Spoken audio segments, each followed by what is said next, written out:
ഇത് Pala town bus സ്റ്റാൻഡിന് സമീപമുള്ള ലിങ്ക് റോഡാണ്. ഇത് പാലാ മെയിൻ റോഡിൽ നിന്ന് വൺ വേയിലോട്ട് വരുന്ന ലിങ്ക് റോഡാണ്. ഏകദേശം ഒരു 100 മീറ്റർ അടുത്തുള്ള ഒരു റോഡാണ്.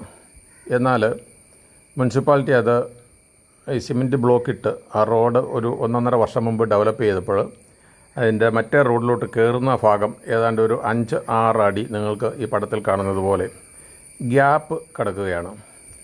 ഇരുചക്ര വാഹനങ്ങളും ഓട്ടോറിക്ഷയൊക്കെ ഇത്തിരി സ്പീഡിൽ വന്നു കഴിഞ്ഞാൽ അവിടെ മറിയുമെന്നുള്ളത് ഉറപ്പാണ്.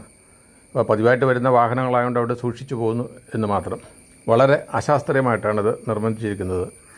മുനിസിപ്പാലിറ്റിക്ക് പ്രത്യേക എഞ്ചിനീയറിംഗ് വിഭാഗവും അതിൻ്റെ ഉത്തരവാദിത്തപ്പെട്ട എഞ്ചിനീയർമാരും ഒക്കെ ഉള്ള ഇത് അടിയന്തരമായിട്ട് ഇത് പരിഹരിക്കണം എന്ന് ഈ വീഡിയോയിലൂടെ ആം ആദ്മി പാർട്ടി പാലാ നിയോജകമണ്ഡലം കമ്മിറ്റി ആവശ്യപ്പെടുകയാണ്.